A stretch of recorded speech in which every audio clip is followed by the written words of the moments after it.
Now to Fronton Island. It's a little piece of land that sits out in the middle of the river south of Starr County. And up until today, no local reporter has stepped foot on it. We've seen glimpses of it from drone video like this, courtesy of DPS. Authorities say it is a hot spot for cartel activity, including smuggling and gunfights. Yeah, and today, Channel 5's Lily Celeste and photojournalist Israel Almeida visited the island. They're the first and only local news crew to gain access. Take a look. Behind me is what DPS calls the most dangerous spot on the Texas-Mexico border. It's called Fronton Island, and it's just a few miles west of Roma. They started their final steps before they start patrolling with the National Guard in just a few weeks. Fronton is a small town west of Roma. The people who live there say violence is normal. The occasional, I guess, car exploding, I would say, but nothing serious. This man asked us not to share his identity. For more than 20 years, he's lived about half a mile from the border. He says he enjoys the area for its peacefulness and says the violence he hears is not on his side of the border.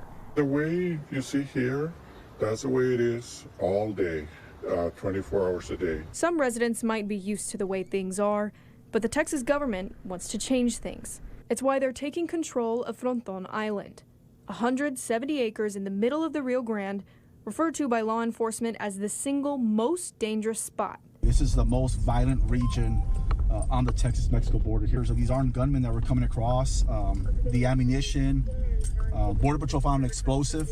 In September, the General Land Office declared the island, long known as no man's land, state territory. The declaration allowed DPS troopers and National Guardsmen to patrol the strip of land as part of Operation Lone Star. We have to send a message that we are going to take control of this island. DPS spokesperson Lieutenant Chris Olivares took our crew onto the island to show us what they see daily. He says the island is ideal for drug and human smuggling, making it the subject of a war between Mexico's Northeast cartel and the Gulf cartel. And what makes it so good for drug and human trafficking? Why here as opposed to other islands in the river? Well, it's very rural, very desolate. This area is hardly worked by law enforcement. Lieutenant Olivares says the cartels are fighting for rights to the land. Los Guerra right across from this island, which is a very violent area of Mexico, which is, has been controlled by the Northeast cartel for years. And now that you have the Gulf cartel trying to move in on that territory, they're fighting each other over these smuggling routes. Lieutenant Olivares says these abandoned structures along the river are used by cartels for their operations, marked by graffiti with their initials. He says the cartels are at an advantage because of the high elevation on the Mexican side. You see those markings of graffiti from the cartels, you know that they're marking their territory. So obviously those areas are being used for some type of criminal activity. Their mission on Fronton started with clearing out vegetation on the island so they could see better. That phase has been completed, and this week they're starting their final steps before they begin patrolling. As part of DPS and the National Guard's effort to secure Fronton Island, they've started putting up concertina wire across the entire riverbank. Just minutes after our crew made it onto the island, gunshots heard across the river. We'll take some cover over here real quick, and then we'll just wait it out.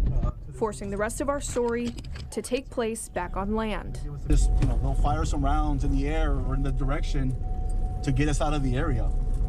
And that's happened before, too. They use it as an intimidation tactic.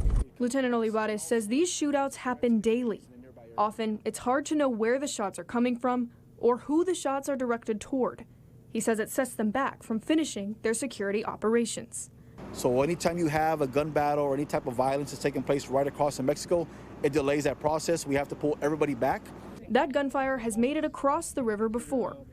This actually is a fragment from a bullet that actually hit one of our cameras on our command post here. So anytime you hear gunshots, makes it a very volatile situation, very dangerous for the soldiers. It's a risk, he says, is worth it. And of course, any threats to the community, we have to address that. Access to Fronton Island, right next to Fronton Cemetery number 2, is completely blocked off by DPS troopers and members of the Texas National Guard. Lieutenant Olivares tells me he estimates the island will be fully staffed and ready to patrol by mid-November.